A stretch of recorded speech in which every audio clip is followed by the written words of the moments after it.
Welcome to the 10th session of Secrets of Spirituality. In the last session, we have been discussing this particular definition of Samadhi, which Patanjali has given in his famous book Yoga Sutra. So here he says, Tadeva Arthamatra Nirbhasam Swarupa Shunyam Iva Samadhi. Only the comprehension becomes evident as same as the form of the self becoming devoid. That itself is Samadhi.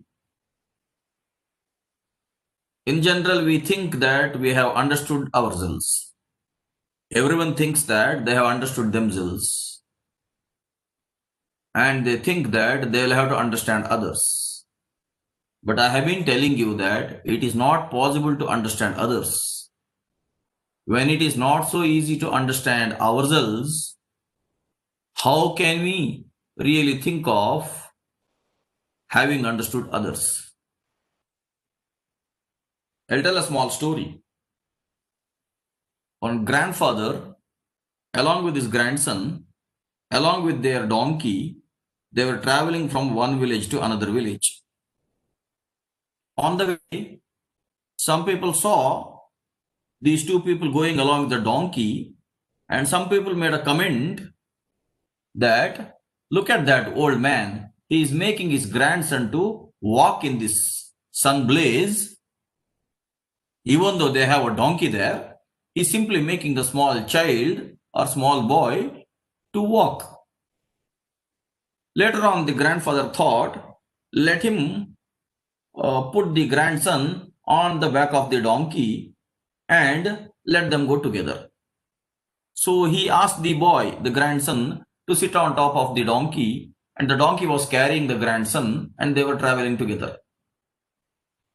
After covering some distance, another set of people were coming at the front, and they started telling, look at this grandson. He is making his grandfather to walk in the sun blaze, and the grandson is enjoying the donkey's ride. Now, listening to this, the grandson thought, I should not sit on the donkey and let my grandfather sit on the donkey. So the boy came down and he pleaded his grandfather that you only sit on the donkey because people are commenting on me.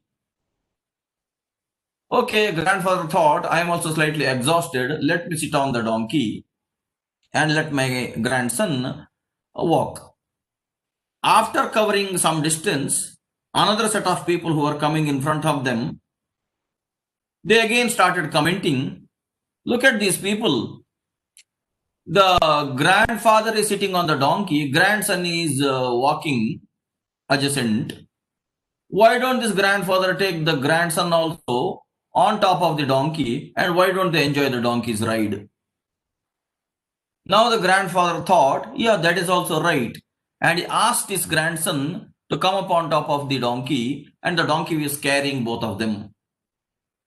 After covering some distance, some other set of people came in front, and they started telling these two people how shamelessly they are sitting on top of a donkey, and they are not bothered about the pain which a donkey is withstanding. How can this donkey withstand the load of both of these people? Now, both of them thought that people are calling us shameless. So let us do one thing. Let both of us get down, and both of them got down. Now, grandfather thought, what to do? If at all we walk away again people will make comments. So let us make an idea. Donkey has been carrying us till now. Now let us do one thing. Let us carry the donkey now.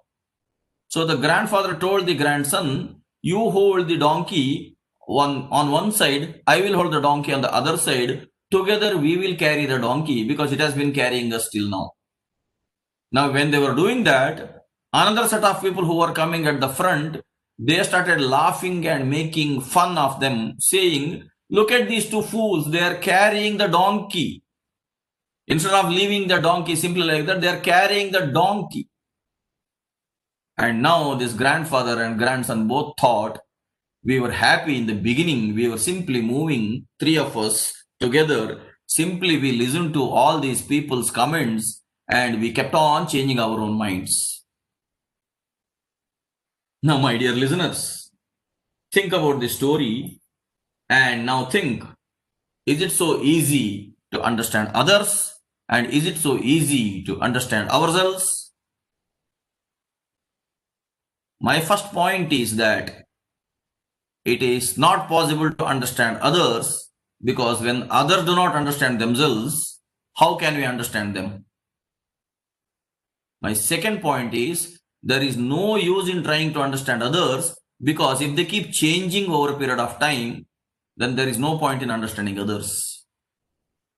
So my third point is it is always best to understand ourselves without thinking much about others' opinions. Because at times opinions also may change or opinions also will change.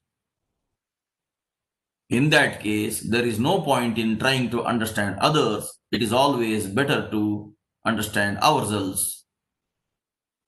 When it is so difficult to understand ourselves, how can we really presume that it is easy to understand others? Now, if everyone can understand himself or herself, there will not be any problems on this earth. Because people are not understanding themselves, they are causing problems for themselves, and in turn, they are causing problems for others as well. Now, Patanjali says, Tadeva arthamatra nirbhasam swarupashunyam eva samadhihi. Tadeva arthamatra nirbhasam. Whatever is the comprehension that remains when the ego is dissolved or the form of the self becoming devoid. We think we have understood ourselves. If all of us have understood ourselves, then I should say that all of us are not having any limitations. All of us must be perfect as such, right? One drop of water is complete on its own. The ocean of water is also complete on its own. A flower is complete on its own. A fruit is complete on its own. The plant also is complete on its own. A rice grain in a rice plant is complete on its own. Rice plant itself is complete on its own. Isn't it? Each and every entity that is created by God in the form of life is complete on its own. This is what the Ishavasya Upanishad says. Purnam adaha purnam idam purnat purnam udachyate purnasya purnam adaya purnam eva avashishyate. From the completeness, if you remove completeness, completeness only will remains. To the completeness, if you add completeness, completeness only remains. Infinity plus infinity is also equal to infinity. It will not be equal to infinity because infinity itself is infinite. Infinity minus infinity is also equal to infinity because infinity minus infinity cannot be zero because infinity itself is infinite. Now, when this universe is multidimensional, whatever is created by God is perfect in its own way or complete in its own way. Without understanding this completeness within ourselves or without understanding this perfection within ourselves, we keep on counting on the imperfection either of ourselves or of others, and we remain always dissatisfied over this imperfection of ourselves or of others, and we keep on changing our goals, or we keep on desiring or wanting something else which is part of imperfection.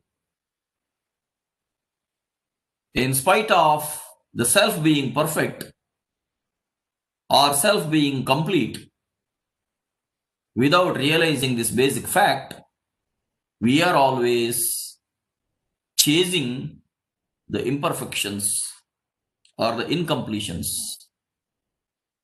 We are behind something which will never make us fully satisfied.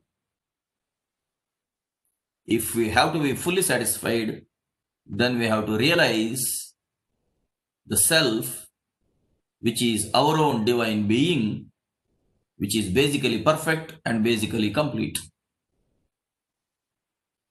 As long as the ego is the hindrance for this particular realization, it is the personal choice to reduce the ego or to nullify the ego so as to realize the self. As long as this does not happen, dissatisfaction is part of life throughout.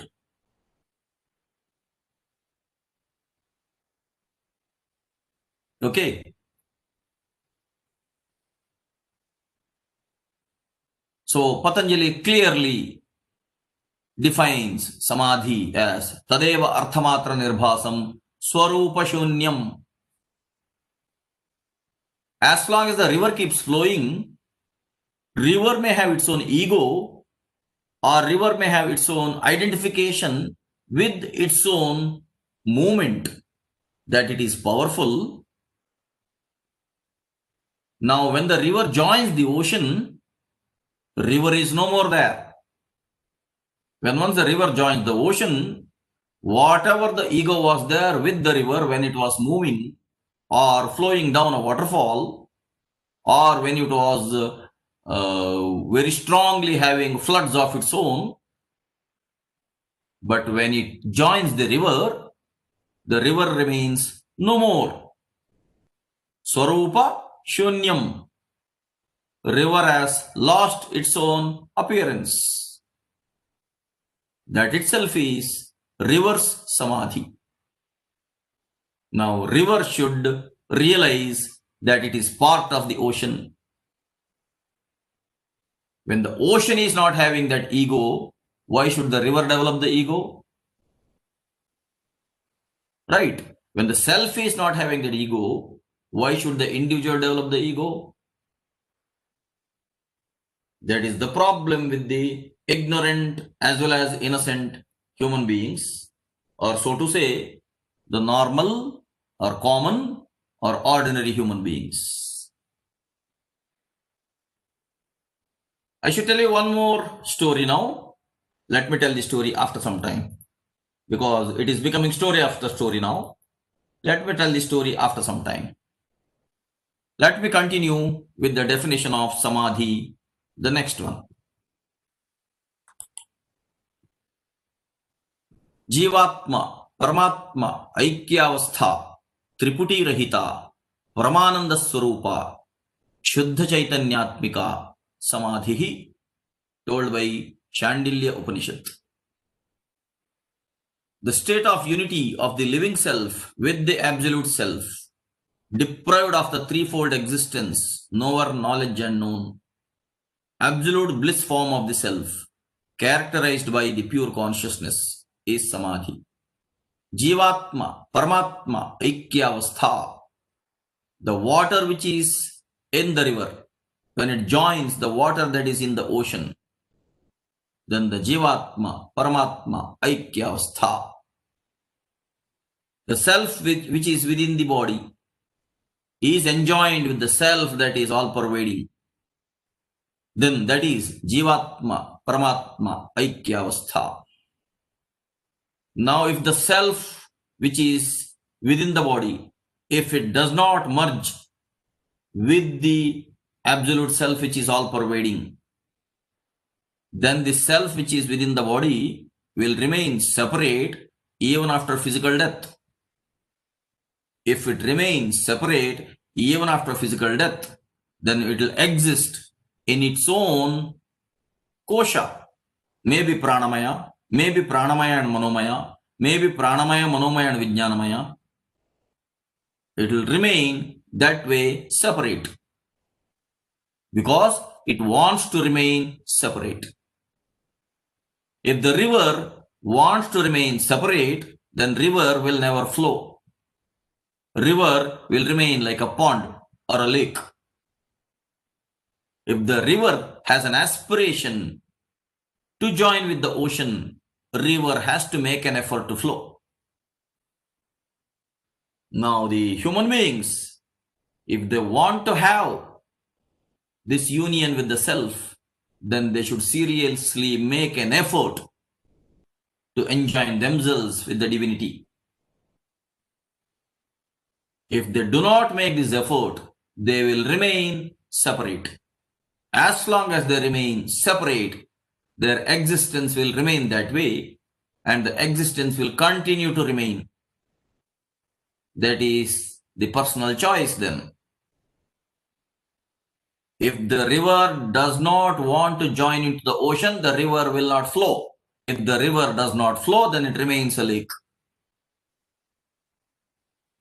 Now, if the lake or a pond wants to join its own source, then it has to flow like a stream, flow like a river, and join the ocean. Jivatma, Paramatma, Aikyavastha, Triputi Rahita. Triputi means Jnatra, Jnana, Jnaya. Jnatra means the one who is the knower. Jnana means knowledge. Jnaya means the one which is being known. In general, these three are separate. When these three are separate, it is the ego which is making an effort to know, and whatever the ego knows by its own experience, that is knowledge, and whichever one it is experiencing, that is known. This is called Triputi. Let us say a river called Kaveri is flowing. Now the river called Kaveri thinks that I am knowing that I am Kaveri, and it will flow right from Bhagamandala all the way through the state of Karnataka, through the state of Tamil Nadu, then it joins the Bay of Bengal. Now right from Bhagamandala, from Coorg district, when the Kaveri is moving all the way, if the river Kaveri has got an ego now that itself is the knower, and on the way it keeps on moving. When it keeps on moving, the river Kaveri will keep on thinking that I am nourishing the Coorg district, I am nourishing the Mysore district, Mandya district, I am nourishing the Tamil Nadu state as well. I am providing water to so many farmers now, and I am helping all of them. If this is the knowledge of the Kaveri river by its own experience, on the way when it is flowing, what it will be knowing? It will be knowing the Karnataka state, the Tamil Nadu state, wherever it is flowing. Now this Kaveri river will have Triputi, knower, knowledge, known. But when the same Kaveri river joins the ocean at the Bay of Bengal, the Kaveri is no more there. Once the water of Kaveri joins into the ocean, the Kaveri is no more there. Jivatma, Paramatma, Aikyavastha, Triputi Rahita. Then there is nothing called knower, nothing called knowledge, nothing called known. It is all one there. Because the source of Kaveri's water was the ocean itself. That is Paramananda Swarupa. That is the absolute bliss form of the self. Shuddha Chaitanyatmika. That is the pure consciousness. With God, there is no ego. With God, there is pure consciousness. But with the individual, there is ego. As long as there is ego, there cannot be purity of consciousness. Or we cannot say purity of memory, or purity of mind, or purity of intellect.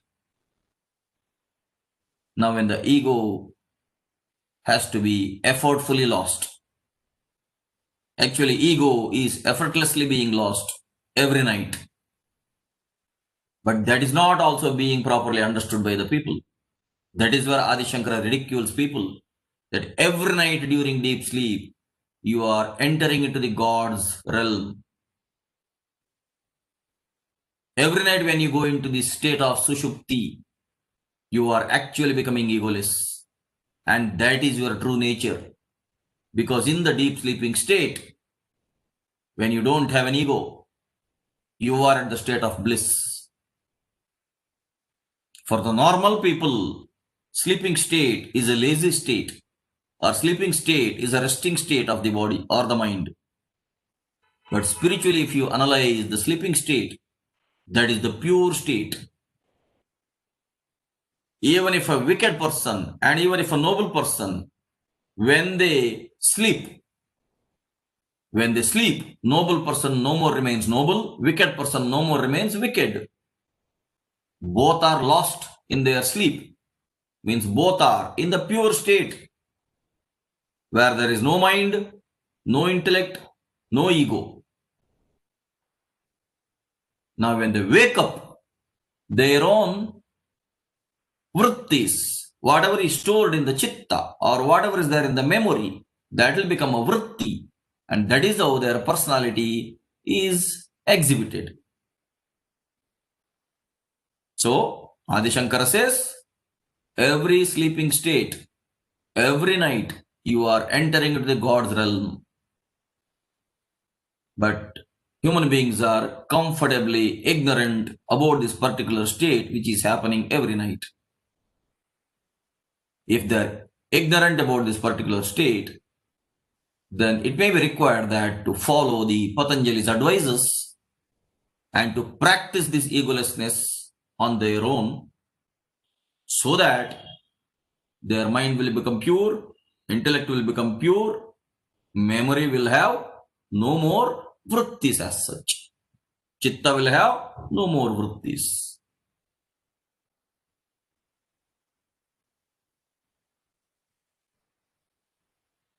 In the Raghuvamsha, Kalidasa says, Shaishave abhyasta vidyanam yauvane vishayeshinam vardhake munivrittinam yogenante tanutyajam. Shaishave abhyasta vidyanam. The branches of knowledge should be studied in the childhood. Yauvane vishayeshinam. The desires are to be fulfilled in the youth. Vardhake munivrittinam should live like a saint in the adulthood. Yogena ante tanutyajam, at the end should leave the body by means of yoga. So Veda used to prescribe the system of education as Brahmacharya, Garhastya, Vanaprastya and Sannyasa. These are called 4 ashramas. In the Brahmacharya ashrama or in the childhood, Atma Vidya itself was taught. In the Vedic period, there were no engineering colleges, there were no medical colleges, there were no law colleges, there were no commerce colleges, there were no arts colleges, there was no business colleges. Education was not for livelihood at that time. Education was for life. Initially, every child should be taught about God. Initially, every child should be taught about life. Every child should be taught about the God's form in the body.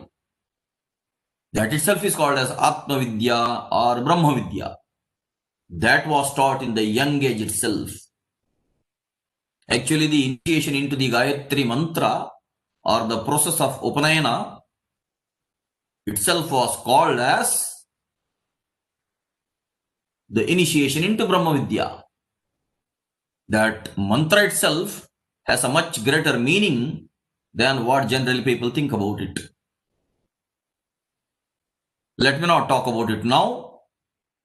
I'll have to talk about it more when I start the practical classes. So, during the Vedic period, whether it was a male child or a female child, both were fit to be taught about Atma Vidya or Brahma Vidya. Later on, after that particular education was over, then the teacher himself or teacher herself used to send the child back to their parents, so that let now the student be getting into grahastha or the married life. Married life is a responsible life. Marriage was not meant to be for sensory enjoyment. Marriage was meant to be for producing a good progeny and for inhibiting a good culture with the children. Now, the branches of knowledge should be studied in the childhood. The desires are to be fulfilled in the youth. Should live like a saint in the adulthood. At the end, should leave the body by means of yoga. Which means, first brahmacharya, then garhastya, then vanaprastya, then sannyasa. What is the meaning of sannyasa? Sat nyasa, which really means upholding the truth or placing the absolute truth. Nyasa means placing. Sat means truth. The placing of the absolute truth, that itself is sannyasa. Sannyasa does not mean that simply shaving the head or wearing a saffron cloth or sitting in a particular monastery or hermitage and ruling people by means of that, or collecting money in the name of donations and establishing engineering colleges and medical colleges. That is not sannyasa. Now in this Kali Yuga, that particular word sannyasa is grossly misunderstood. The meaning of sannyasa means the one who places the absolute truth within himself or herself. That is called sannyasa. Sannyasa has nothing to do with physical appearance. Sannyasa has nothing to do with establishing hermitages. Or sannyasa has nothing to do with having hundreds of branches all over the world. It does not mean that. Sannyasa basically means upholding the absolute truth or placing the absolute truth on oneself. That itself is yoga basically. Should leave the body by means of yoga means what?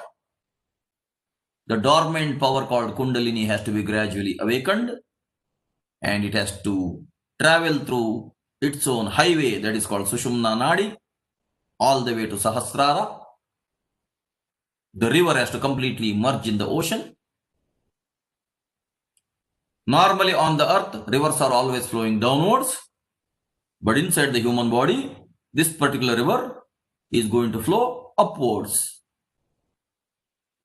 where Shakti will merge with Shiva, and that is what is Jivatma Paramatma Aikyavastha or Samadhi or Yoga. So that is when at the Vedic time they used to prescribe Brahma Vidya in the beginning itself, so that the memory of the child will not be corrupted or memory of the child will never become impure. Chitta will be always under control, or the memory will be always under control, because the child has been taught about God and life in the beginning itself. Then let the child be entering into the grahastha or the family life, where let the desires be fulfilled. Through dharma, there can be artha. Through dharma, there can be kama. Through dharma, there can be moksha. That was the basic intention at that time. And this is what Kalidasa told even in the Raghuvamsha.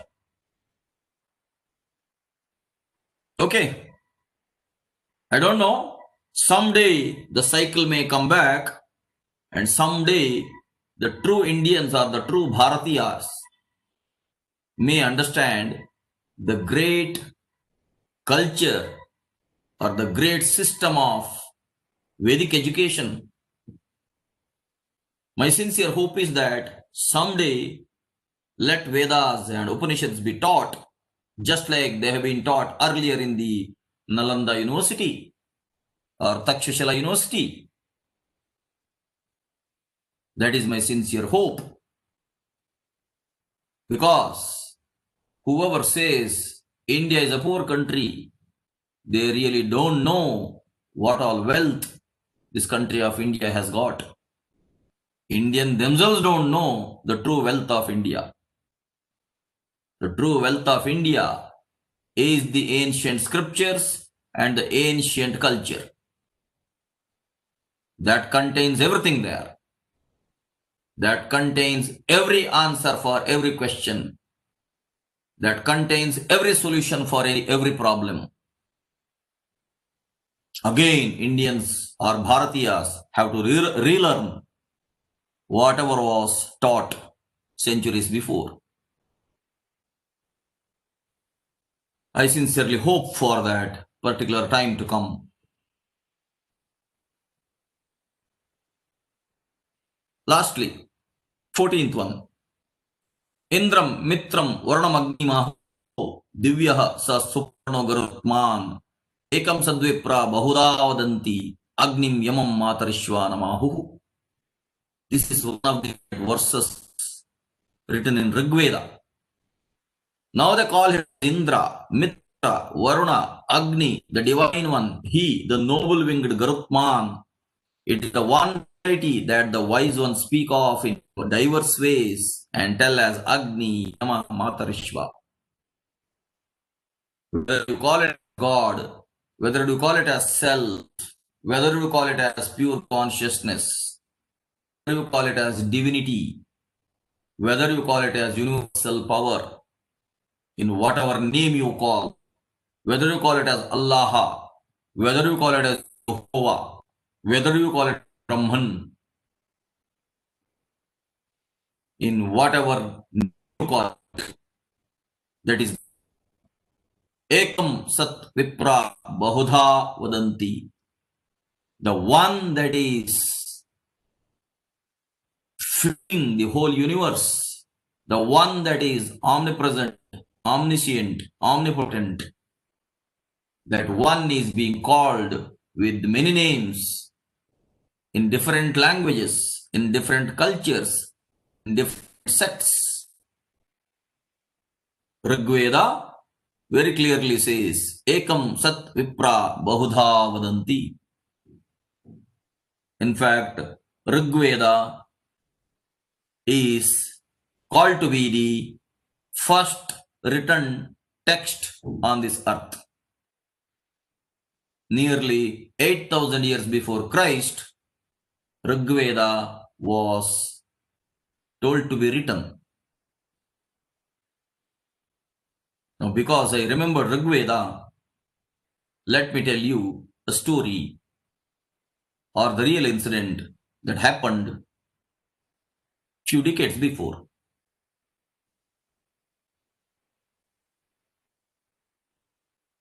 Thomas Alva Edison had invented the gramophone record, and when he recorded his own voice and when he played that particular gramophone plate, he had a dog there, and when he started playing that record, his dog listened to the voice of his master, and the dog started barking that the voice of the master is coming from a plate. So Thomas Alva Edison became so happy that the voice which is stored in the gramophone plate is being identified by his own dog. When Thomas Alva Edison started his gramophone company, he called the company as HMV, his master's voice. And he put the dog symbol only for the company, because dog's master was Edison himself.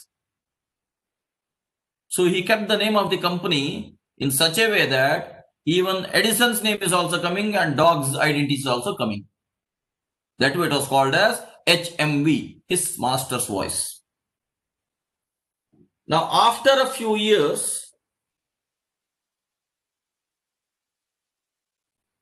one day he thought, I should have one particular gramophone plate being recorded, and I should preserve it in my museum. So he thought, what should I record in this particular gramophone plate? And he kept on asking so many people about what can be stored in this gramophone plate and it can be preserved such that I'll be happy to store it in a museum. Someone told that you contact Max Muller. He is one of the greatest scholars as of now. You can ask him, and in whatever Max Muller advises, that can be stored in this particular gramophone plate. So Thomas Alva Edison contacted Max Muller. Max Muller told him, I am going to chant one particular verse and you store that particular verse. And Thomas Alva Edison agreed. Now Max Muller chanted the very first verse that is written in the Rig Veda. Agnimile purohitam yajnasya devam mritvijam hotaram ratnadhatamam. This is the very first sentence of the Rig Veda. Now Max Muller chanted this and Thomas Alva Edison recorded this. Later on, Thomas Alva Edison asked Max Muller, what is so special about this particular verse? Then Max Muller told, this is a very holy sentence. This is the very first spoken as well as written sentence on this earth. Because the first writing started in the land called Bharata, or at that time it was called Aryavarta. The Bharatiyas, or the Indians, were the people who invented the method of recording the speech in the written form. So Max Muller himself has told in his books that when in other parts of the world, when people are involved in killing each other, raping ladies, or looting people, when people were living like barbarians in a land called Bharata, people were meditating below the trees and were trying to find out the real truth of life. I will tell another story about Max Muller or Burnoff in my next sessions, not today. But now remember, my dear listeners, when Muller could chant the very first sentence of Rig Veda, and when the person called Thomas Alva Edison could record in the gramophone plate, and when they could preserve it for centuries together, what the Indians are supposed to do now?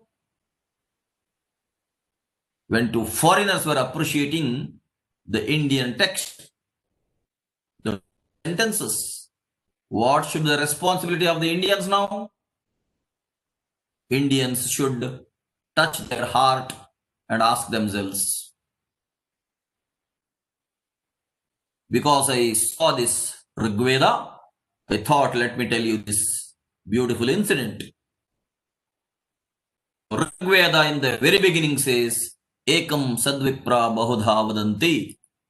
Only one truth is there, but many intelligent ones or wise ones tell it with different names.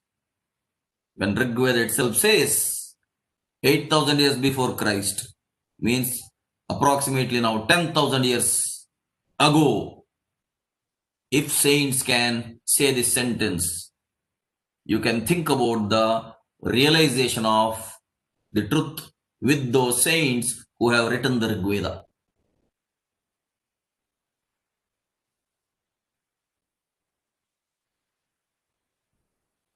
The 18 chapters of Srimad Bhagavad Gita. Arjuna Vishada Yoga, Sankhya Yoga, Karma, Jnana Karma Sannyasa Yoga, Karma Sannyasa Yoga, Atma Sanyama Yoga, Jnana Vijnana Yoga, Akshara Brahma Yoga, Rajavidya Rajaguhya Yoga, Vibhuti Yoga, Vishwarupa Darshana Yoga, Bhakti Yoga, Kshetra Kshetrajna Vibhaga Yoga, Gunatraya Vibhaga Yoga, Purushottama Yoga, Daivasara Sampad Vibhaga Yoga, Shraddhatraya Vibhaga Yoga, Moksha Sannyasa Yoga. My dear listeners, look at all these 18 names. Each name is ending with the term yoga. Even though it is Arjuna's Vishada, it is called as Arjuna Vishada Yoga. Because when Arjuna is under agony, it is the Krishna who gives him the answer to the questions. So even if Arjuna is under agony or pain, still that chapter is called as Arjuna Vishada Yoga, because Krishna is with him. Now from Arjuna Vishada Yoga till Moksha Sannyasa Yoga. Again I told you what is the meaning of sannyasa. Sannyasa does not mean a physical change. Sannyasa basically means upholding the absolute truth or placing of the absolute truth on oneself. Sat Nyasa.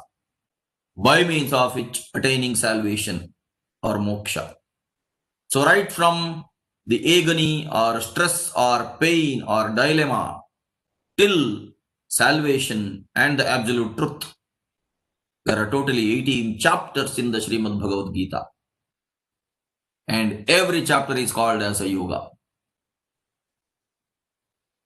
Now all the yoga schools in India or on earth, what are they teaching? They should ask themselves. All the schools of yoga all over the world, what are they teaching? They are supposed to teach the essential teachings of the Bhagavad Gita itself. Now all those people who say that they are practicing yoga, what are they practicing? They are not supposed to practice postures like as if they are performing a circus, or as if a gymnastic stretch, or as if holding the breath for hours together and floating on water, or as if closing the eyes together and making a drama as if they are involved into a serious meditation.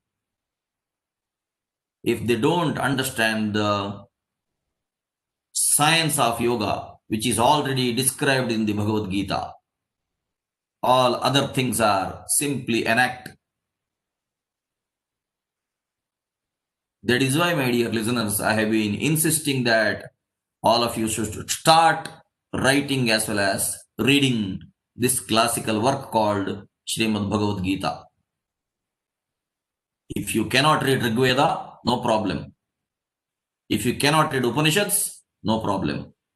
At least you can read Srimad Bhagavad Gita, which is having only 700 verses. I have already told you good stories about Srimad Bhagavad Gita. I am going to tell you some more stories about Srimad Bhagavad Gita even in the future sessions.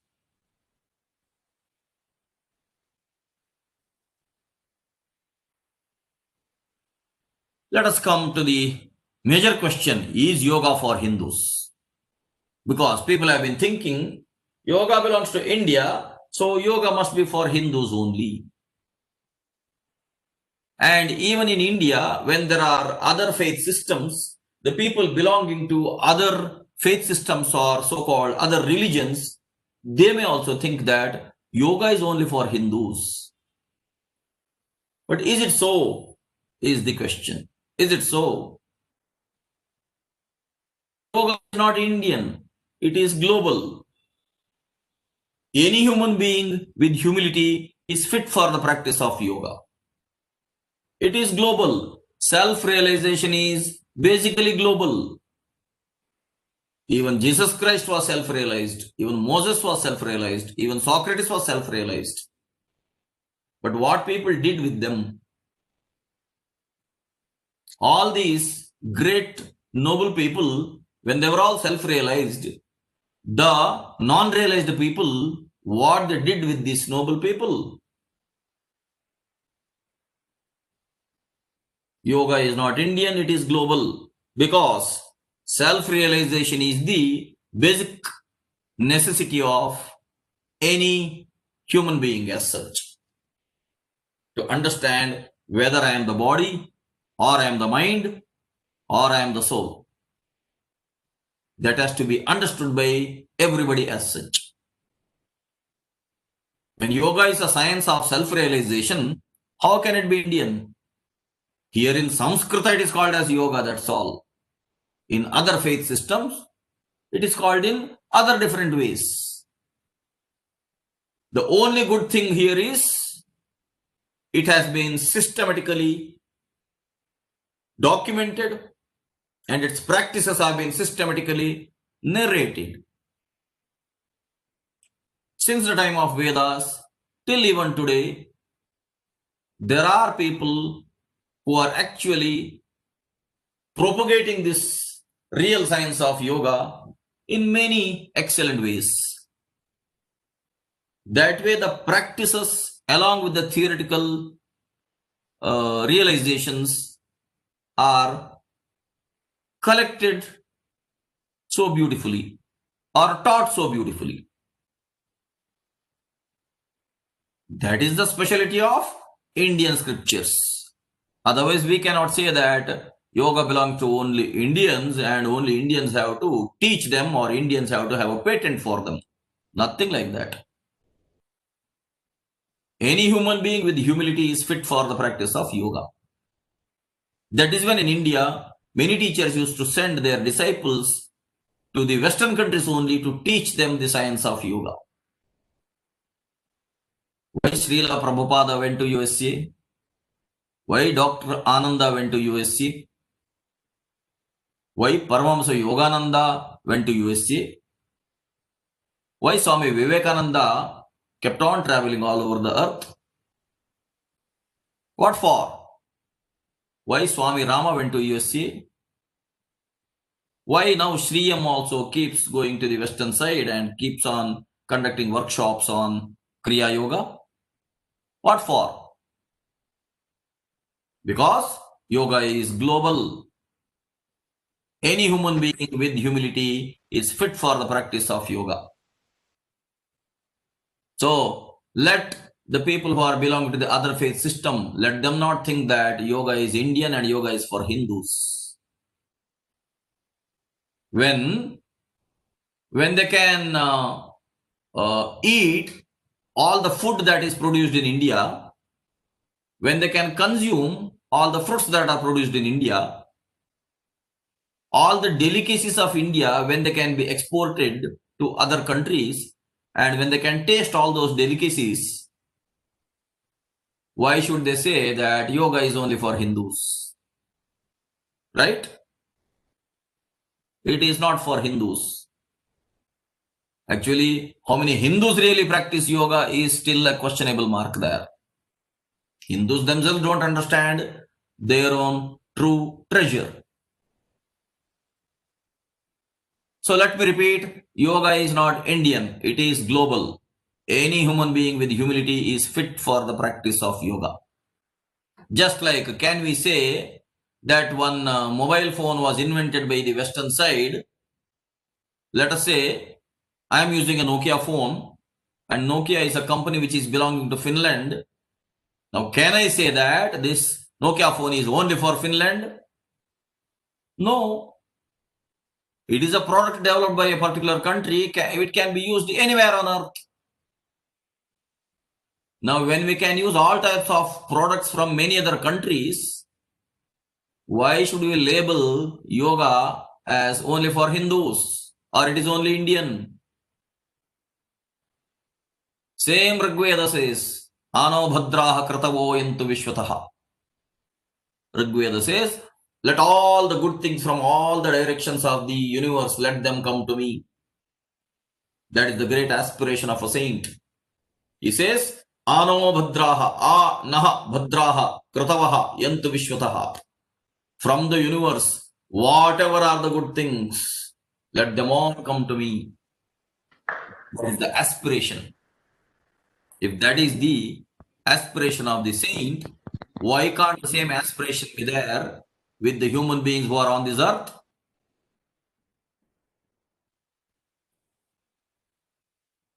Yoga is not religious, it is spiritual. Through the practice of yoga, the aspirant can realize his or her true divine nature. Yoga is not religious, it is spiritual. Why? Basically, four antakarana: manas, chitta, buddhi, ahankara. Mind, memory, intellect, and ego. These four are common to every human being. Whether it is Indian or Chinese or Japanese or European or American, whoever, African, Australian, whoever. For all the human beings, these four antakaranas or inner organs are the same, right? Everyone will have a mind, everyone will have an intellect, everyone will have a memory, everyone will have an ego. Now, how can we say that yoga is religious? It is spiritual. Yoga has nothing to do with Hinduism, because only Hindus are not having these four things. Every human being on this earth are having these four things. That way, yoga, let it not be labeled as a religious method. It is a spiritual method. It is a practical method for self-realization. Through the practice of yoga, the aspirant can realize his or her true divine nature. Anyone on this earth is fit to practice yama, niyama, asana, pranayama, pratyahara, dharana, dhyana, and then samadhi. Only the wordings are in Sanskrit. But the practices can be taught to any aspirant, provided they follow that spiritual discipline. There is one doctor called Dr. David Frawley. He is right now also there in USA. He has studied Samskrita. He has studied Ayurveda. He has studied yoga. And he has taken an initiation into Samskrita, and he has got the name as Vamadeva Shastri. Now you can appreciate him that he has studied Samskrita, he has studied Ayurveda, he has studied yoga. Even now in USA, he practices yoga and Ayurveda. He teaches yoga and Ayurveda. He has written a lot of books on yoga and Ayurveda. Being an American, he appreciates the Indian knowledge. Now, why should yoga be labeled as religious? No, it is spiritual. Through the practice of yoga, any aspirant can realize his or her true divine nature.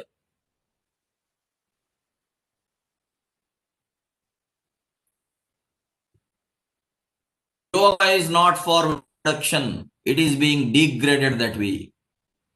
There are so many yoga schools in Bengaluru, in India, all over the world, where the primary focus is fitness. And for fitness, weight reduction. And there are packages. There are individual packages made for certain practices. That way, the people who are teaching such things are degrading the holy science of yoga. It is not for weight reduction. It is being degraded that way. For reducing weight, you have to do the reverse of what you did for gaining weight. That's all. How did you gain weight? You worked less and you ate more. Now you work more, eat less, you will lose weight. You don't have to practice yoga for losing your weight. Why are you degrading a very holy science for a bodily goal? If you want to lose weight, there are many other mechanisms to lose weight. Yoga need not be degraded that way. But that is what majority of them are doing now by commercializing the sacred knowledge and degrading the sacred knowledge without they themselves not studying the Bhagavad Gita, without they themselves not studying the Yoga Sutra. They are using only the yogic postures and they are claiming that they will help in reducing your own body weight, which you increased in your own way. When you increased your body's weight in your own way, You are responsible to reduce your own body's weight also in your own way. When you wanted to increase your body's weight, you did not ask anybody, right? Nobody helped you in increasing your body's weight, right? Now, when you want to reduce your body's weight, why should you ask anybody else? Or why should you take anybody's help for that? You just do the reverse of whatever you did for gaining weight.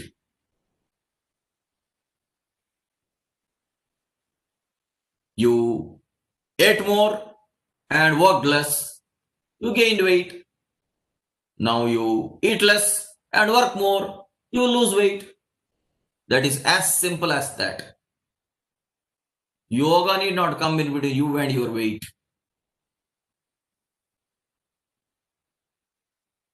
Yoga is not for health. It is for self-realization. However, health occurs spontaneously due to the various practices of yoga. For example, when you start practicing asana, asana is not for health. Asana is basically for attaining flexibility as well as stability of the body. But when you start practicing asana, automatically blood circulation increases, muscles become smoother, stiff muscles will become smoother or lighter, and body will become more and more flexible. So health is a byproduct of the practices of yoga. Now the purpose of pranayama is to basically understand the energy that is keeping the body alive.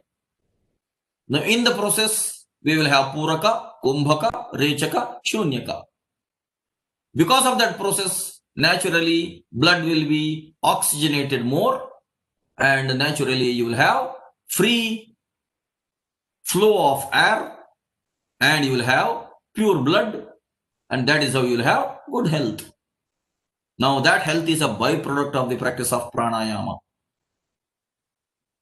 Now when you practice dharana and dhyana, your energy gets conserved now instead of energy being consumed, because you are keeping your body still and inactive, and you are trying to keep your mind also still and inactive, and your brain also will gradually reduce its conscious functionality because of the practice of meditation. So instead of consuming the energy, you are going to conserve the energy, you are going to store the energy, and through that also your body will have effective rest and relaxation, because of which health will occur. Again, that is a byproduct of the meditation. The purpose of meditation is not that. The purpose of meditation is to become egoless. So yoga is not for health. Yoga is basically for self-realization. However, health occurs spontaneously due to the various practices of yoga. If at all you want to have only health, let us say you don't want to have self-realization. If you want to have only health, then you have other activities. Other activities which impart health are swimming, cycling, dancing, etc. Go into an aerobics class, you will have good health. Go into cycling, you will have good exercise and good health. Go into swimming, you will have good health there also, because those are all physical exercises. There will be rapid breathing, and you will have control of the breathing, and you will have enough physical activities. That way also there will be increased circulation, there will be oxygenated blood, and you will have health. You don't have to say that for being healthy you are practicing yoga. You don't have to. You have all other options there. Sometimes many glamorous and many stylish options. If you go into aerobics class, you can wear colorful dress. Sometimes you can wear shoes also, and you can practice aerobics. You will have many props there, many other items there, by means of which you can have different types of exercises.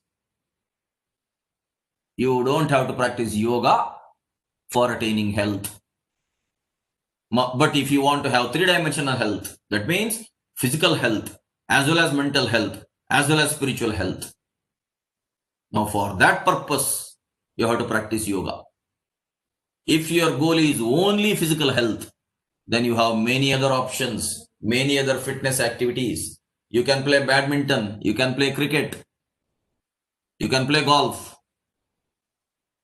You have many other options for your maintenance of physical health. Yoga need not be degraded that way.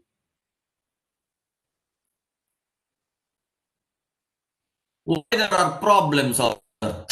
Let us see why there are problems. Sindhu became Hindu in Parsi language, then as Indus by Greeks, and the country was called as India by British. In fact, this country called Bharata was very rich many centuries before. Rich in knowledge, rich in materialism, rich in everything. This country had a lot of scholars.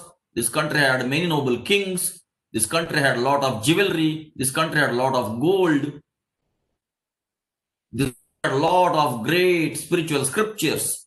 This country had the great knowledge of health as well. This country had all the knowledge of other skills also. Metallurgy, mathematics, so many for that matter. So the country was not a poor country anytime. Others labeled it as a poor country. Others tried to make this country poor. They kept on attacking this country for their own selfish gains. Initially, Muslim invaders came. Later on, Christian invaders came. And they looted this country. Now the insiders are looting the country. We don't know when this looting will stop. We don't know. Anyway, let me not develop a negative spirit about it. Let me have some hopes for the future. Now, when these people came crossing the Sindhu river, in the Parsi language, Sa is not properly pronounced. Ha is pronounced. So, when the Parsis traveled this side, instead of pronouncing it as Sindhu, they started pronouncing it as Hindu. And then, when the Greeks came this side, that Hindu became Indus in their tongue. And finally, when the British came this side, that Indus was termed as India. So Sindhu became Hindu, Hindu became Indus, Indus became India. That is how this country called Bharata or Aryavarta was started being called as India. That is because of the mispronunciation by those people who could not pronounce Samskrita properly. Gange cha Yamune chaiva Godavari Saraswathee Narmade Sindhu Kaveri Jalesmin Sannidhim Kuru. This is one shloka being chanted by so many philosophical Brahmins when they consecrate water. That way Samskrita was supposed to be pronounced.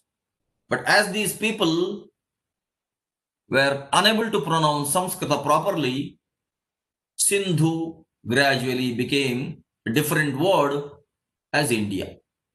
The land which is the other side of Sindhu was called as India. Now the term yoga was there much before the term India. Remember this. The term India was called by the invaders. But the term yoga was there much before the term India, which simply means that yoga need not be attributed to the term Indian. India was called that way later on. Yoga need not be Indian that way. The true name of this country was and is Bharata, which means being pleased in brightening. Bharata. Bha, bhati. Ram, ramate, rataha. Bha means brightening. Rata means being pleased. So Bharata means being pleased in brightening. Brightening what? Brightening the intellect, brightening the memory, brightening the mindset, brightening the health. That is true name of this particular country. It is also called as Bharata. Now also it has to be called as Bharata. It need not be called as India. There are problems in the world mainly because of the confusions about the true nature of God. The science of yoga is actually to understand God. In whichever way you want to understand, whether by a theoretical discussion or by a practical lifestyle, in whichever way. But why there are problems in the world? That is because there are enough confusions about the true nature of God.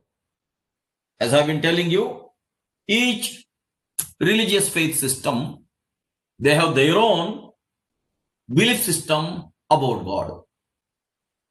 And funnily, all these people all over the earth, they keep on thinking about your God and our God. There is nothing called my God, your God, their God, our God. It is as if the fish in the Atlantic Ocean and the fish in the Pacific Ocean are fighting, and they say that it is your water, it is our water. Now the water will look at them and water will think, you both are perishing inside me only. You both are going to be dissolved inside me only. And you are fighting for me? When you are going to die inside me, you are fighting for me? What a stupidity. So even now, this confusion is there about the true nature of God, where people keep on saying, our God different, your God different.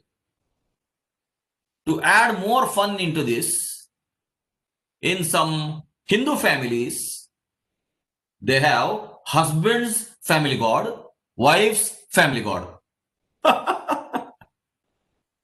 This is still more funny. And sometimes they will have their home God, they will have their village God. That is still more funny. How they divide God into so many personalities. And neighbors will say that your house God is different, our house God is different. Nammane devur bere, nimmane devur bere. Nammur devur bere, nimmur devur bere. How many confusions? In spite of having the greatest scriptures with them, even the Hindus have remained backward. Until they understand the Vedas and the Upanishads, these confusions will continue. Until they start practicing the science of yoga, the confusions will continue. There is no way the confusions will end without they go back to their own roots. So there are problems in the world mainly because of the confusions about the true nature of God. Now it is high time that everyone on this earth understands the true nature of God. That God is one. Ekam sat vipra bahudha vadanti. This is what is told in many different ways, in many languages, all over the world. Still people catch up their own books or catch up their own languages and they keep on fighting over the belief systems. As long as these confusions are prevalent on this earth, the problems of this earth are not going to end. As Swami Vivekananda had told earlier that in the name of God, there have been many wars and battles, which was not supposed to be there. In the name of religion, there used to be merciless killings. The very religions which ask for mercy from God, they don't show mercy on the God's creation. What a type of hypocrisy. So why there are problems? There are problems in the world mainly because of the confusions about the true nature of God. What is the solution? The solution is meditation.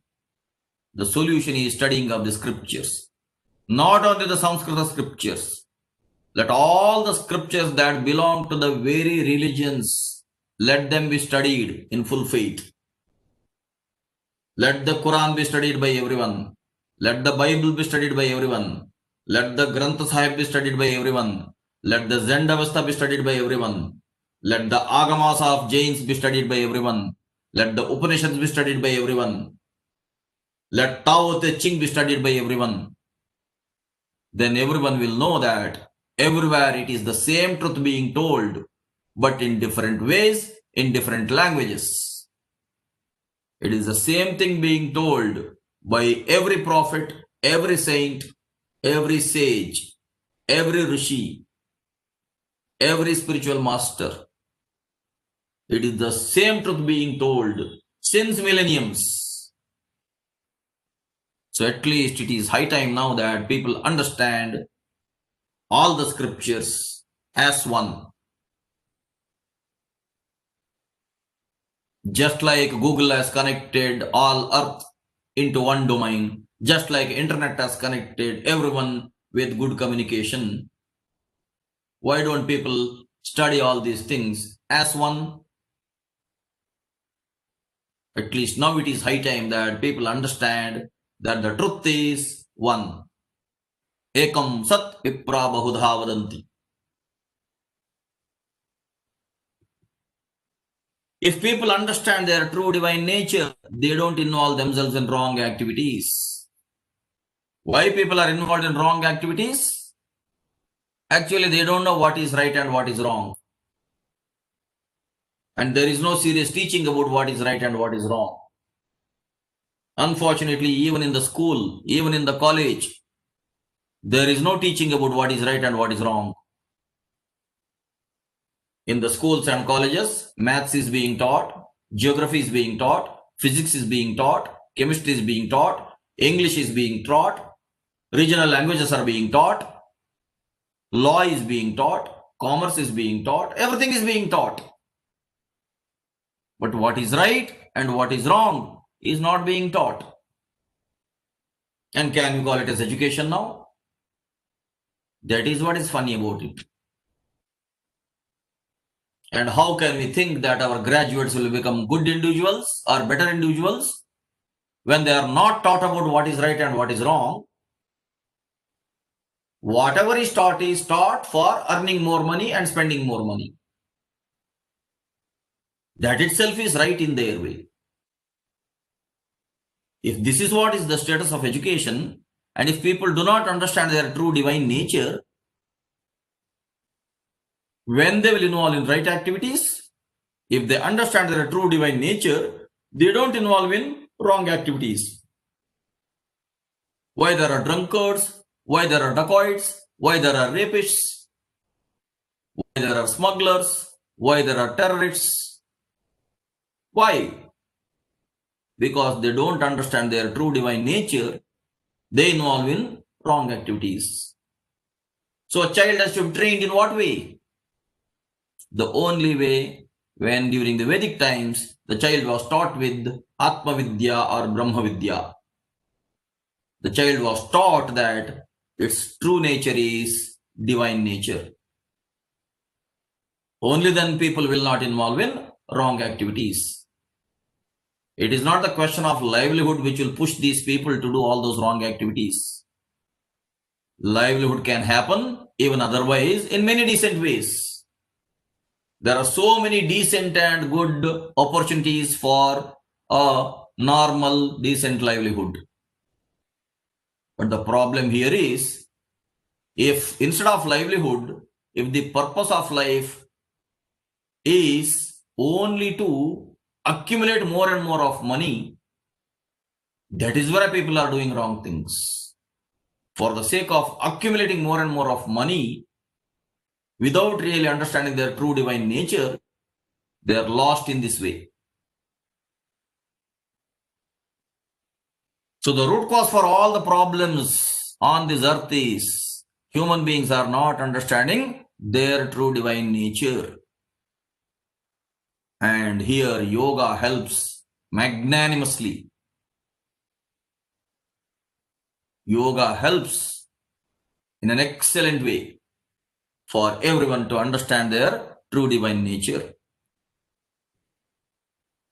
God realization and self-realization are one and the same.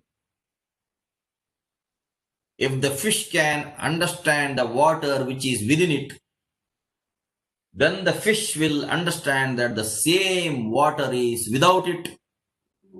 There is water everywhere, and inside water, the fish is existing because of the grace of water itself. Then the fish is self-realized. And that way, God realization and self-realization are one and the same.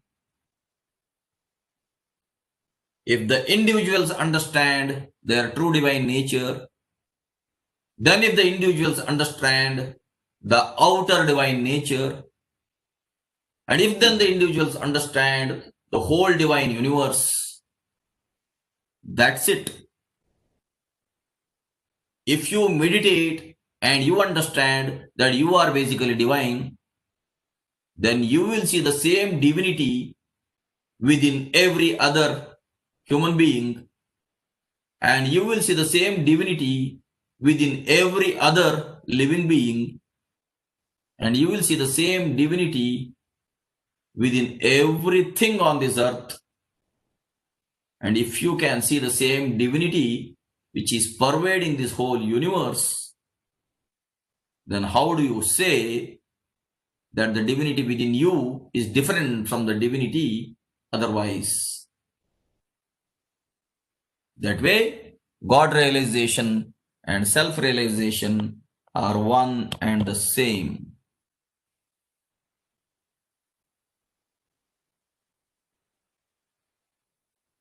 Now, the textbooks for yoga.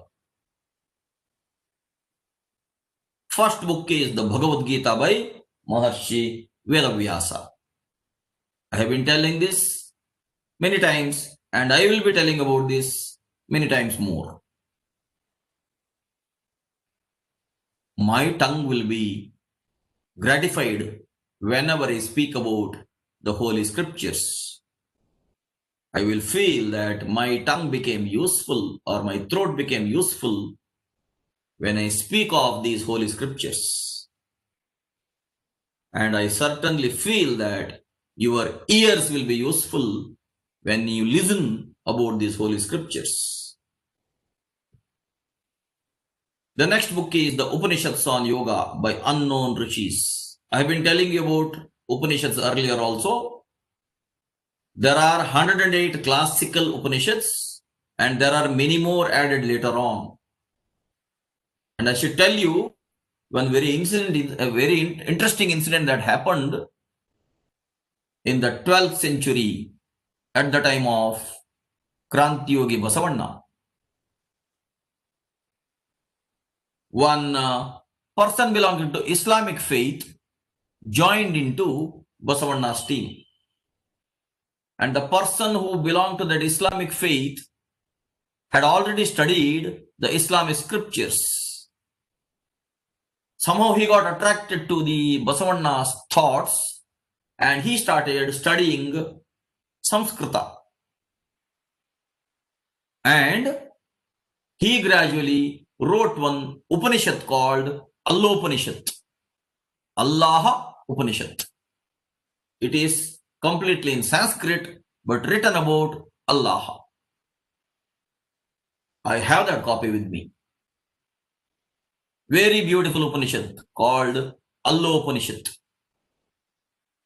Because in the Islamic faith, they say, Allahu Akbar, La ilaha illallah, Muhammadur Rasulullah.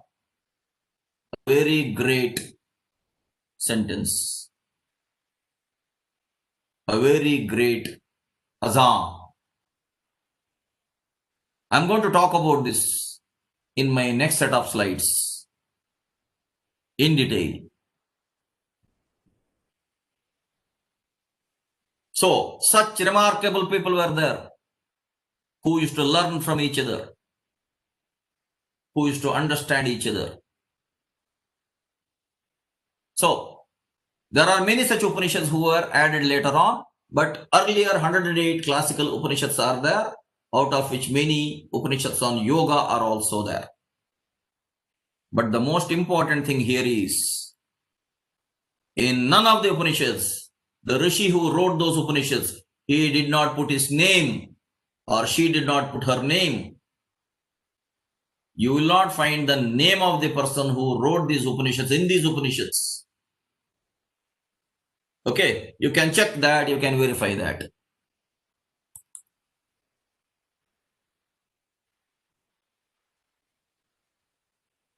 There's a question here that please suggest the books which contain the complete mantras of Rig Veda and Yajurveda. You'll have to buy the volumes of all the 4 Vedas. Okay. There is one organization called Vedabhashya Prakashana Samiti. And it is present in the Arya Samaja building in Bengaluru, in Vivipuram. There is a famous street called Food Street. That is famous because of its food only. At the end of the Food Street, there is this building called Arya Samaja. They publish one small monthly magazine called Vedataranga also. Now Arya Samaja is not publishing that. Another organization called Sanatana Bharati is publishing that. Now in this Arya Samaja building itself, there is one Vedabhashya Prakashana Samiti. You can contact, and they have published all the 4 Veda Samhita Bhaga in Kannada. Okay, Samhita Bhaga, not the other. Veda has got 4 divisions: Samhita, Brahmana, Aranyaka, Upanishad.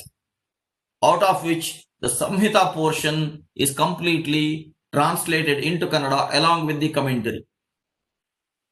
You can buy those books and you can involve yourself in such studies.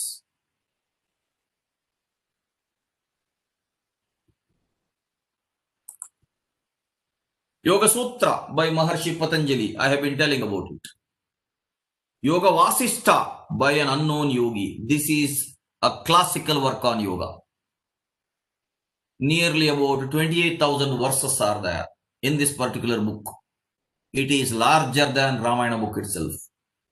Ramayana book has about 24,000 verses. People who are staying in Bengaluru, find some time and visit Melkote. I think I had told about this earlier also. I don't know. Let me tell it once again now. Go to Melkote, and on the Melkote hill, behind the temple, otherwise, there is a small museum there where palm leaf manuscripts are kept there. And you visit into the museum, you will see a small packet of manuscript that contains the original Ramayana, the 24,000 verses of the Moola Ramayana that is preserved there. Once you go and see that, your eyes will become gratified. Now, Yoga Vasistha is not part of Ramayana, but it is written as a dialogue between Vasistha and Rama. Rama keeps on asking so many questions, Vasistha keeps on answering. That way, a lot of metaphysical things have been discussed in this particular Yoga Vasistha. This is not a part of Ramayana. I should repeat this again and again. In the Moola Valmiki Ramayana, this particular text is not included. But later on, it came as an offshoot of Ramayana. Means later on, some other unknown yogi has written this book called Yoga Vasistha, where it is only a dialogue between Vasistha and Rama, nothing else, no other stories there. But in this book, there are other stories, so many metaphysical stories. Story of a crow called Kaka Bhusunda. Story of a queen. There are so many beautiful metaphysical stories in this particular book, Yoga Vasistha. But using those metaphysical stories, the secrets of spirituality are very well described. It is difficult to understand this particular book without practicing yoga as such. Only a meditator will understand this Yoga Vasishta much better. Others will not be able to understand this book at all. For others, this may look like a fiction book, fictitious book. But for the people who have practiced intense meditation, only for them, every verse in this book is meaningful. Gheranda Samhita by Maharshi Gheranda. This particular book is more about Hatha Yoga itself. How can we apply force on the body, and how can we have many postures being practiced, physical postures, along with the breathing practices. That is discussed in this particular book, Gheranda Samhita.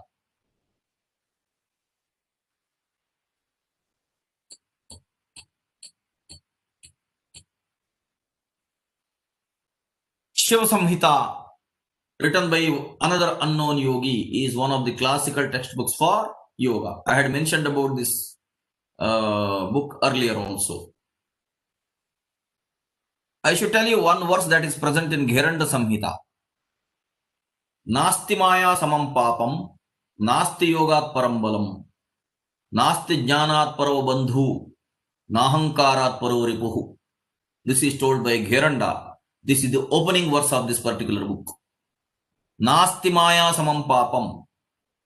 There is no sin that is bigger than this illusion. And nasti yogat param balam. There is no power that is bigger than yoga or union. Nasti jnanat paro bandhu. There is no bigger well-wisher for you than the knowledge of the self. Nahankarat paro ripuhu. There is no bigger enemy than your own ego. This is told by Maharshi Gheranda as the opening verse in his book, Gheranda Samhita. Regarding Shiva Samhita, I have already told. There is one more book called Goraksha Samhita, written by Gorakshanatha. This belongs to the Natha tradition or Natha Sampradaya. Gorakshanatha's guru was Matsyendranatha. And the Natha Sampradaya has continued even now. Shriyam's guru was Maheshwaranatha. Shriyam's last life's name was Madhukaranatha, which simply means that Shriyam belongs to Natha Sampradaya or Natha tradition.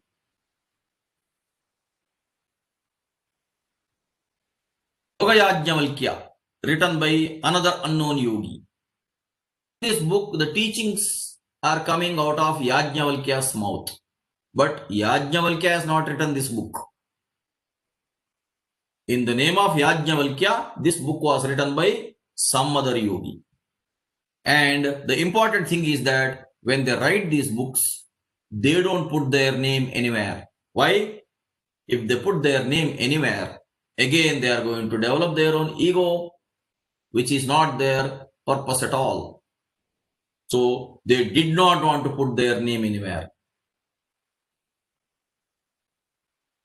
Hatha Yoga Pradipika, written by Swatma Rama. This is one of the recent books, comparatively. In this particular book, the science of Kundalini is discussed, and the yogic postures along with the breathing practices are also discussed. In general, Hatha Yoga Pradipika is the basic textbook that is followed by the many yogic schools. But my recommendation to them is you include all these books as well. Bhagavad Gita also has to be taught to the students, not just Hatha Yoga Pradipika. It is not just the physical aspect of the yoga. There has to be a mental and spiritual aspects of yoga taught to the students. That is what I am doing.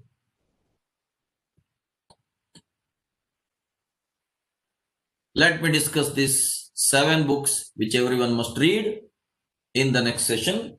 It is already 9:05. Let me discuss the 7 books, very good, important books. I'll discuss them in the next session. Okay, enough for today. I'm ending today's session.